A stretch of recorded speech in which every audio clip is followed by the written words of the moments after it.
Welcome one and all. It's time for Down to Earth, with your host, Boy Donovan. Hello, my little earthworms. Thank you for joining me in the grass today. And if you've been here before, welcome back. I'm Boy Donovan, and this is Down to Earth. Our first episode home was a success. Thank you to everyone who shared their thoughts with me and sent the video to friends. I loved reading everyone's responses. My main goal with this series is dialogue, so here are a few of my favorite comments. Ikem said, Realized recently that even though I hated it at the time, my grandmother's house was more home than the house that I grew up. The freedom of actually having a yard to play in and being able to roam the neighborhood with my cousin and kids my own age was more important than I knew. I really do still carry pieces of my time there, and it doesn't even really exist anymore.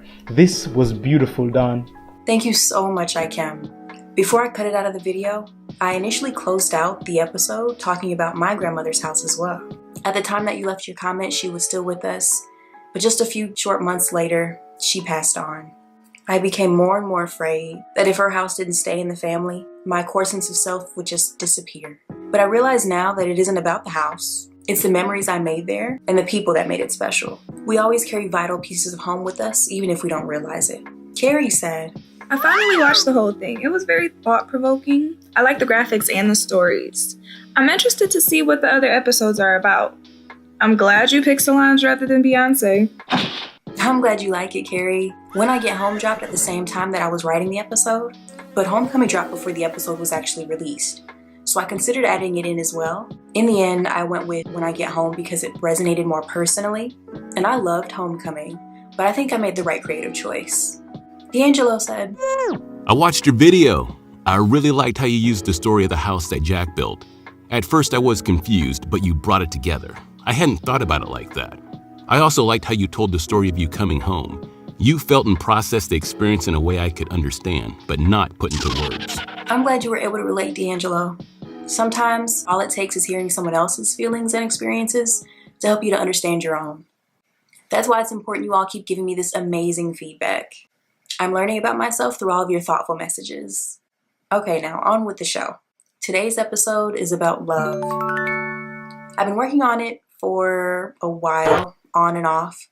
I had to take my time moving through the unpredictable intensity of the summer, settling back into school in the fall, and then New Year's came and went, not to mention the global crisis. But I'm glad I took so much time because certain relationships had to be brought back full circle before I felt confident in the message that I was sharing. I had to make time to love and be loved in my own life. Part of the difficulty also came from my intention to define love from my research and my own life.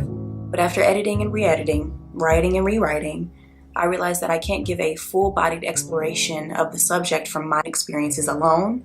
And if the show is to be a true dialogue, I need a wide range of perspectives to be represented. So let's hear from a few of my friends about what love means to them. It might just be one of those unexplained gifts that has been bestowed upon life. We're all natural caring beings. Like loving somebody is like doing things because you want them to do well. It's just all it has to be. I think I am like highly infatuated with people and like a little obsessive. And I think when I have a crush sometimes in my head, it'll just be like, oh, I love him.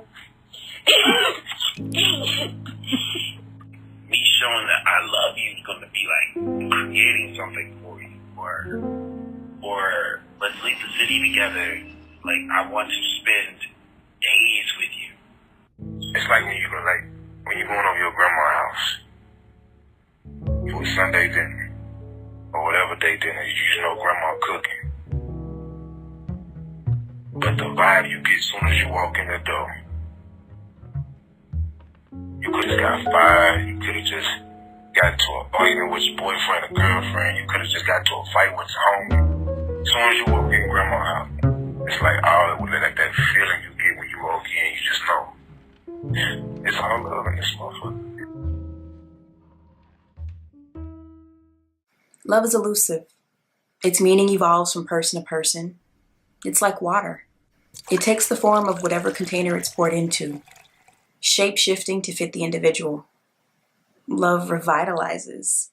like diving into a cool blue lake in the middle of a hot summer day. But it can also be scary, like getting pulled into the undercurrent and fighting to get back to the surface. Sometimes it's kind of like...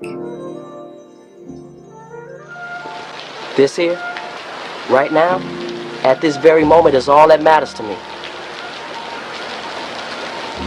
I love you. That's urgent like a motherfucker.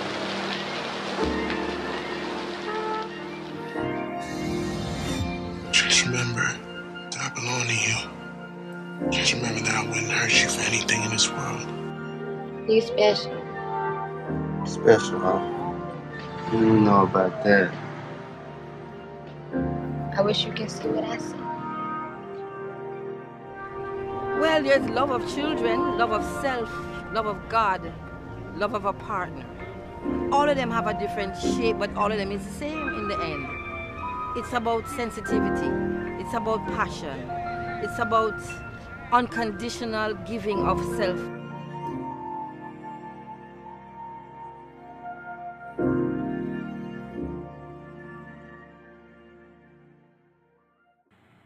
One of my good friends, his name was Ralph. Shit, it was like a couple years ago. It was on my birthday. You know, I've never been a person that like really cared much of gifts or nothing like that. We come over, we have our little early morning wake and bake when I got off work. Bro walks up to me, hands me a box. I was like, happy birthday. This is around the time when we were just lit type shit. Like we maybe been a year or so into our friendship. That whole day I didn't get a gift from nobody. It's not really bothering me. It's just the fact that I've only known this person a year, and it's people that didn't even call me and tell me happy birthday that I've known my whole life. Mom actually came by the other day so that I could make her soup. Like, she was like, I roasted the squash, I'm gonna come over. I have this plant that like grew too long. My grandma's showing me like, okay, so you're gonna clip it here, and like this is what you do with it. It was a moment that I didn't even know I needed. After they left, I didn't realize like how much like I valued having them here, even just like for that short period of time. Like once they left, I was like, oh, I feel a little sad. Like I miss them. Like I don't see them enough.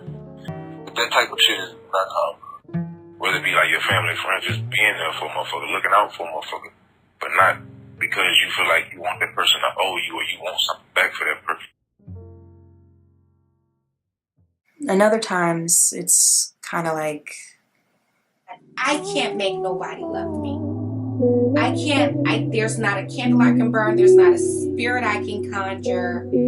There's no animal that could be sacrificed to make anybody love me. They ain't done nothing for me. Just beat me. Call me an animal. Make me feel worthless. Make me sick. Many of us in here are not by ourselves because we have to be. Neither are you by yourself because you're below standard. Some folk are by themselves because they're special and ain't nobody measured up. And you gotta quit going down and let folk come up.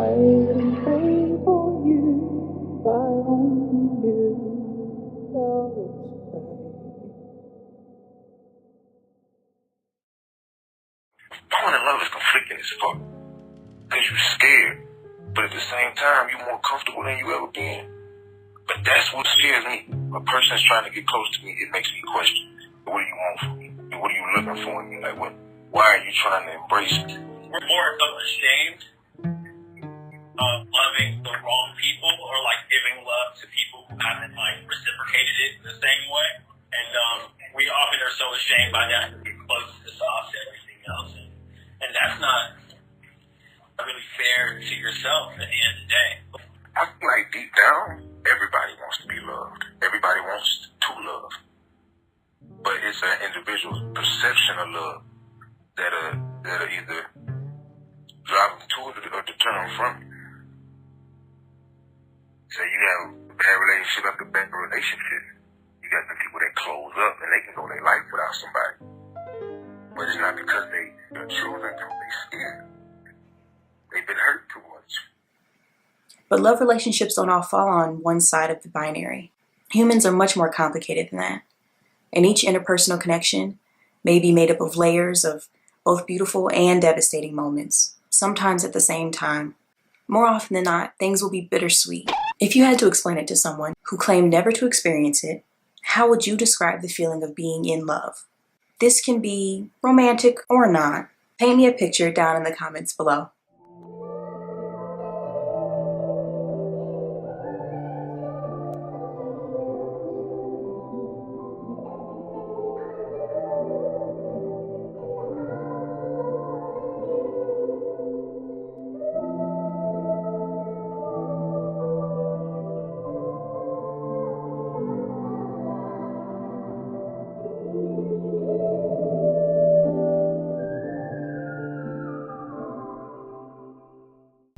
The American bald eagle is known to mate for life.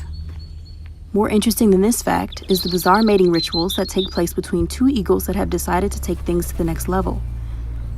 The most famous of these rituals is the cartwheel courtship flight, in which two bald eagles will fly high into the sky, lock talons, and then begin a free fall toward the ground.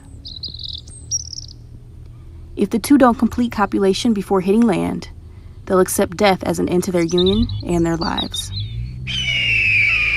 Love is free fall. When was the last time you risked yourself for forever? And would you do it again? And would you see it through? Do you always leap out of faith and then fly away out of fear? And will you always unlock your claws at the last second to save yourself? Who will it take to keep you from yourself for the rest of your life? And who will you be when you give in? I hope I learned what it's like to feel forest floors. These wings grow heavy each time I wrench away. Or romantic relationships, I think sometimes it's I want to possess you, and with friends I don't feel that way. It's like a lot lighter. It's important for, even with romantic relationships, to be like lighter, not I want to consume you or I want you to consume me. It's like a flower, and you really want the flower. So, what are you going to do? Are you going to pluck it from where it is right there in the soil? Because if you do that, that's going to be extremely fleeting. It's going to die in your hands because you were selfish.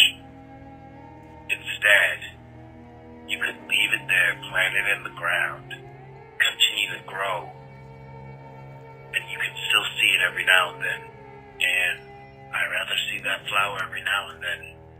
Sometimes it's hard to even say that or just abide by that.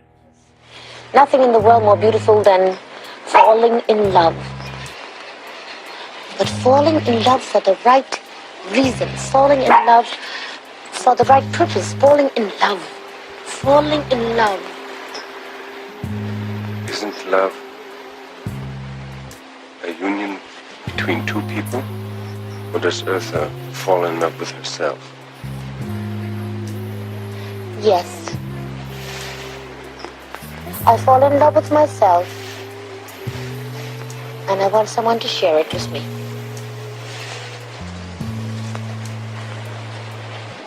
I want someone to share me with me.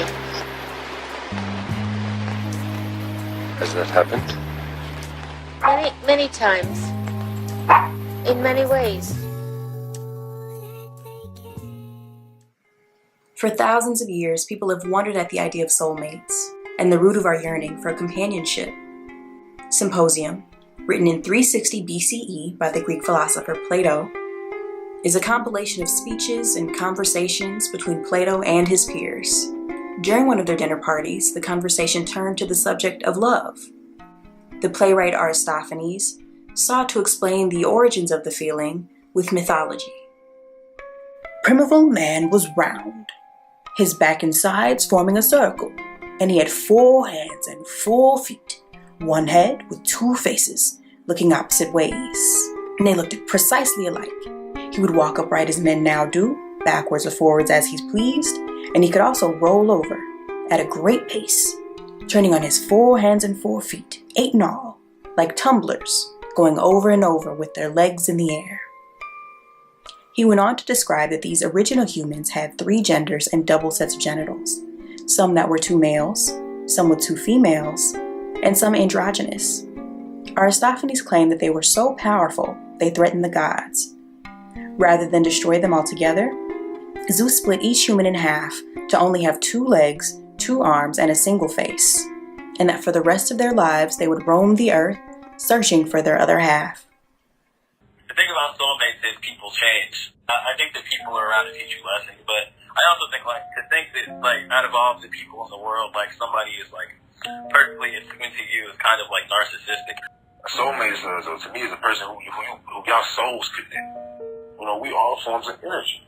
When your energy connects with somebody else's energy, y'all know it. At the point where y'all finish each other's sentences. Y'all just have that connection. I had a fear of being soul tied to my ex, and I was like, oh no, that's just trauma. I've had my soul tied with a woman that I loved the day I met her, and I was like, I don't know how this has happened. The first words she spoke to me, and I was like, I have to be with this woman. I don't know why, but I am. I think that's horny. It wasn't even physical. Things were horny. There was nothing physical. I don't think we need the concept of soulmates. I think it's largely a replacement for doing the real work of getting to know a person. I think it's easy for motherfuckers to be I'm soul tied to this person. This nigga is so bad for me, but we're soul tied, so I don't know what to do. You're in control. I think that concept is just another way for it to give up control. One of my buddies that passed away not too long ago, he was one of my soulmates. When I first met him, we clicked like that. We was hanging out with each other every day out of my own. But, rest his soul, he's up in a place where he needs to be. They don't have to necessarily be there forever. It is more interesting, more complicated, more intellectually demanding, and more morally demanding to love somebody, to take care of somebody, to make one other person feel good. Now, the dangers of that are the dangers of setting oneself up as a martyr or as, the one without whom it will not be done. How do we know when love is too thick? We don't. We really don't. That's a big problem. We don't know when to stop, as Baby Suck says. When is it too much and when is it not enough? That is the problem of the human mind and the soul. But we have to try that. We have to try that. We have to do that. And not doing it is so poor for the self. It's so poor for the mind. It's so uninteresting to live without that. And it has no risk.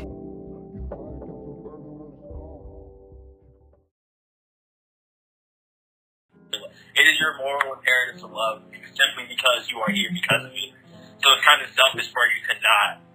Love is literally limitless. You're not losing anything. You're not taking away from yourself by sharing love, spreading love. If it didn't exist, I don't think I'd be able to exist. Having a hard time with depression, I think it's really important to have that or know that exists out there, and know that also the love that I have now is this isn't it. This isn't all of it. There is more of it, and there will be more of it. Love is so hard.